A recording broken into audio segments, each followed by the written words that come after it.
Hello, good morning. Today we will start with the atmosphere, atmospheric composition and structure of the atmosphere. So first of all, what is atmosphere? We know about the four sphere of the earth, that is lithosphere, hydrosphere, atmosphere and biosphere. Among all these four sphere, here we have to study about the atmosphere. So what is atmosphere? ऐसे अगर आप simple way में जानना चाहें atmosphere क्या है, visualise करना चाहें, तो अर्थ को लें और अर्थ पे एक ग्लोब लें और उस पर वेनिस लगा दें पूरा, तो जो परत बनता है उतना ही बड़ा हमारा, उतना ही थिकनेस का हमारा एटमॉस्फेयर है. सो एबव द अर्थ सरफेस जो भी है एटमॉस्फेयर, इन्वेलप ऑफ एटमॉस्फेयर को हम कैसे डिफाइन कर सकते हैं?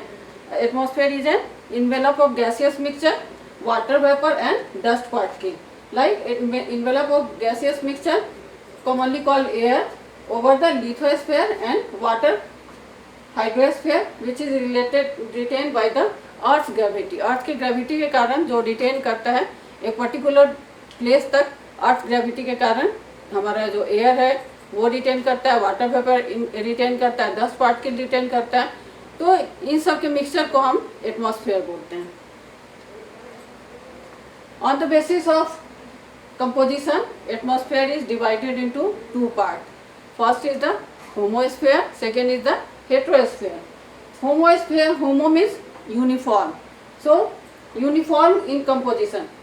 जहाँ तक हमारा एटमॉस्फेयर अपने कंपोजिशन में यूनिफॉर्म है, that is known as homosphere and it is up to 80 km height from the surface.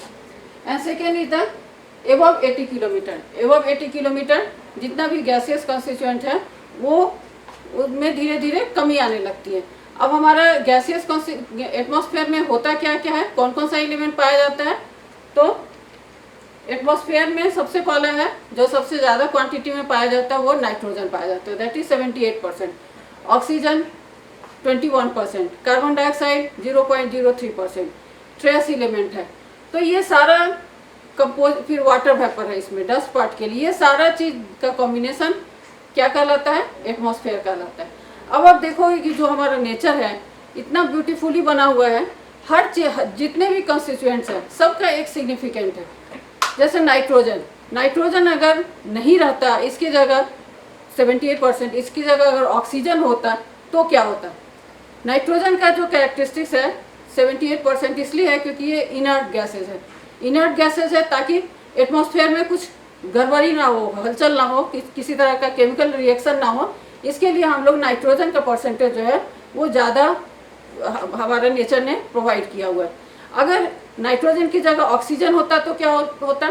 Oxygen का नेचर क्या है? बर्निंग है, ये बर्न करता है. अगर ऑक्सीजन का परसेंटेज ज़्यादा हो जाए एटमॉस्फेयर में देन क्या होगा? हमेशा ये बर्न करना शुरू करेगा. सो ऑक्सीजन का परसेंटेज क्या है? 21% है.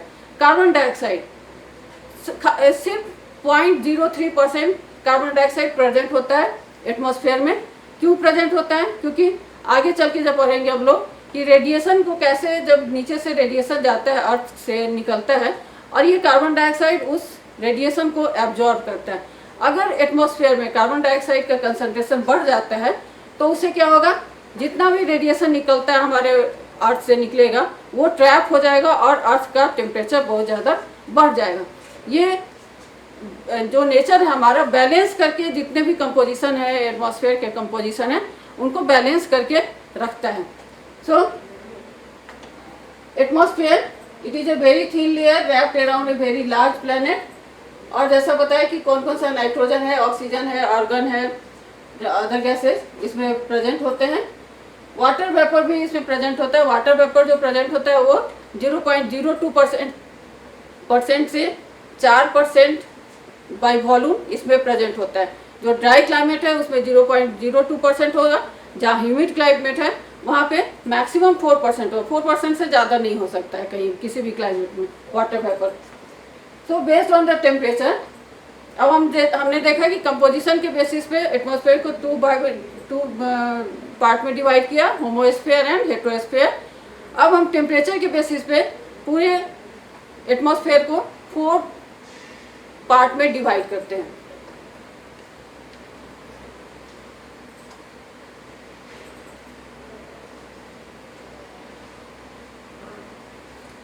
Now this is the structure of atmosphere. 4 part कौन कौन सा है? First is the troposphere, second is the stratosphere, mesosphere and thermosphere. अब इसमें देखते हैं, अगर नीचे टेम्परेचर लेते हैं और इधर अल्टीट्यूड मीन्स हाइट, तो किस तरह से टेम्परेचर चेंज होता है एटमॉस्फेरिक लेयर के साथ, वो इसमें हम स्टडी करते हैं। एटमॉस्फेयर का अगर देखा जाए तो होल जो एवरेज टेम्परेचर है एटमॉस्फेयर का, that is 15 degree centigrade. 15 degree centigrade means from equator to pole का एवरेज करके जो हम टेम्परेचर निकालते हैं, that is 15 degree centigrade. So earth का टेम्परेचर 15 डिग्री सेंटीग्रेड है।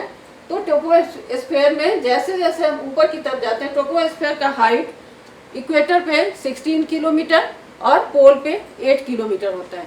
और जैसे जैसे हम इसमें ऊपर की तरफ जाते हैं, वैसे वैसे हमारा ट्रोपोस्फेयर में टेम्परेचर डिक्रीज करता है। And this phenomena is known as lapse rate. Lapse rate means decrease in temperature with increase in altitude. So troposphere में ये फेनोमेना होता है जिसको बोलते हैं lapse rate.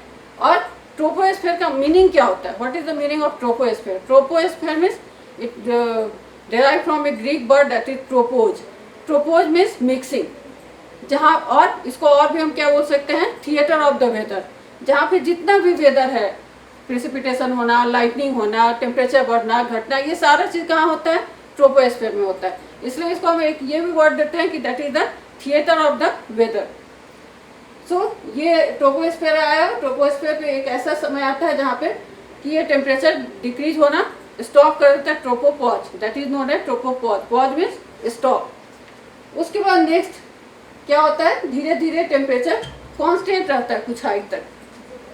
Comes to the, इसके नेक्स्ट आ जाता है स्ट्रेटोस्फेयर। स्ट्रेटोस्फेयर में कुछ हाइट तक टेम्परेचर कांस्टेंट रहता है और उसके बाद वो धीरे धीरे बढ़ना शुरू करता है, that is up to 0 degree centigrade. 0 degree centigrade तक बढ़ना शुरू करेगा। और इस रेट, इस फेनोमेना को बोलते हैं हम लोग inversion. Inversion means increase in temperature with increase in height. जैसे जैसे हम ऊपर की तरफ जाएंगे वैसे वैसे हाइट, जैसे जैसे हाइट ऊपर की तरफ जाएंगे वैसे वैसे टेम्परेचर इंक्रीज करता जाएगा। This is known as inversion. फिर स्ट्रेटोपॉज आता है जहाँ पे ये फेनोमेना स्टॉप हो जाता है। और उसके बाद फिर मेसोस्फेयर आता है। मेसोस्फेयर में एक धीरे धीरे फिर टेम्परेचर काफ़ी कम होता है और टेम्परेचर कम होते होते -95 डिग्री सेंटीग्रेड तक हो जाता है। And it is the coolest layer of the atmosphere. और ये जहाँ स्टॉप होता है that is known as mesopause. And again उसके बाद एक लेयर आता है एटमॉस्फेयर का, that is known as thermosphere. Thermosphere में फिर हाइट के साथ जैसे जैसे जाएंगे वैसे वैसे टेम्परेचर इंक्रीज होता है और ये इंक्रीज हो करके अप टू 1500 डिग्री सेंटीग्रेड तक टेम्परेचर पहुंच जाता है। सो अब नेक्स्ट में हर स्फीयर के बारे में धीरे धीरे हम लोग पढ़ेंगे, जैसे troposphere, tropopause, stratosphere, stratopause, mesosphere, mesopause, then thermosphere. So these are the 4 sphere of the atmosphere. जैसे जैसे हम ऊंचाई की तरफ जाते हैं वैसे वैसे प्रेशर में भी वेरिएशन होता है।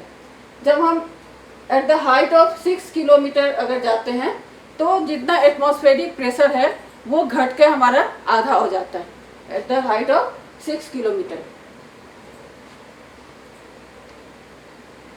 Now the troposphere. What is troposphere?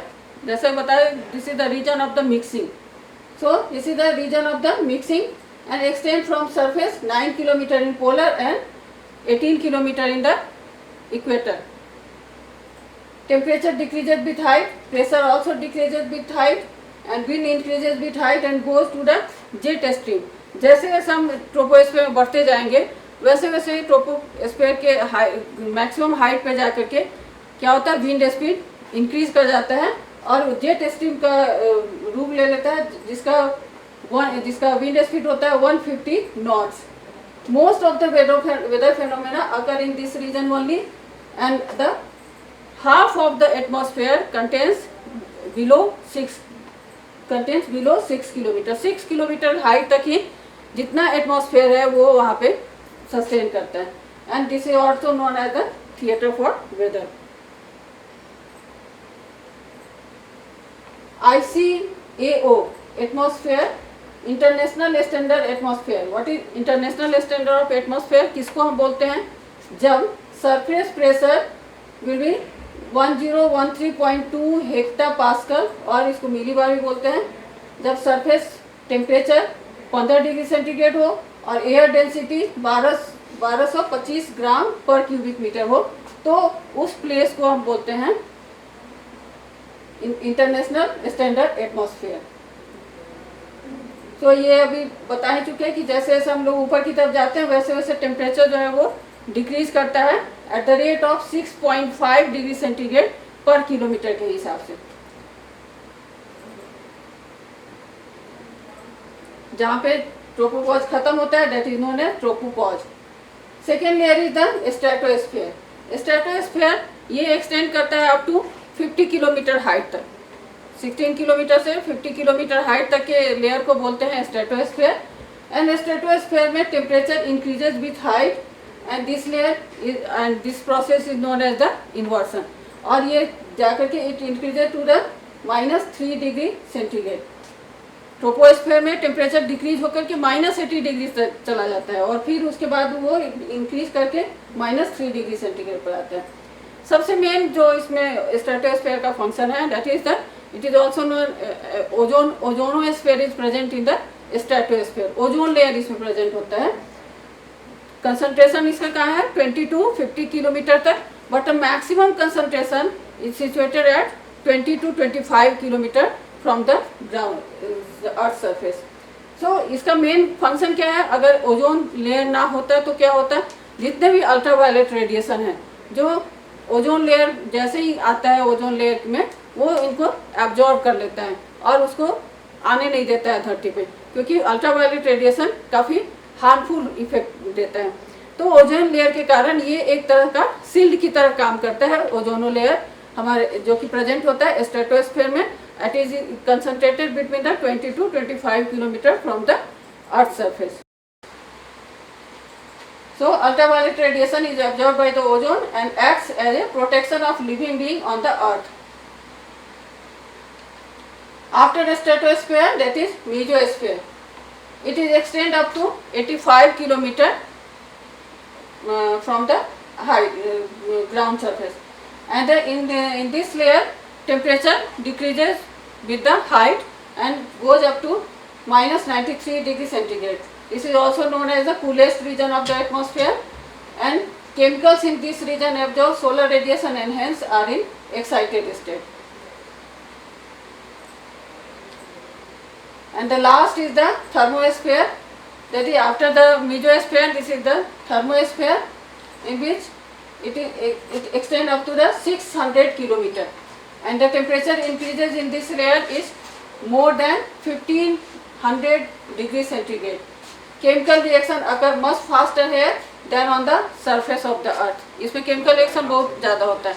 ये आयनोस्फीयर की तरह भी इसको हम लोग बोलते हैं। इसमें आयन के रूप में जितना भी केमिकल कंपोजिशन है वो सब रहता है। Region containing mesosphere thermosphere up to 550 kilometre is known as ionosphere. And इसके बियॉन्ड जो होगा 600 किलोमीटर के बियॉन्ड जो होगा that is known as exosphere. एक लाइन आता है, what is the Karman line? Karman line एक it is a imaginary line. Imaginary line है जो कि यह दर्शाता है कि कहाँ तक हमारा एटमॉस्फेयर और कहाँ के बाद एटमॉस्फेयर नहीं है और वो स्पेस है। So Karman line at 100 kilometre is frequently use as the boundary between atmosphere and the space. So generally 100 kilometre height के एबव हम स्पेस मानते हैं और इसको बोलते हैं कार्मेन लाइन। एक इमेजिनरी लाइन है जिसको हम बोलते हैं कार्मेन लाइन। Thank you.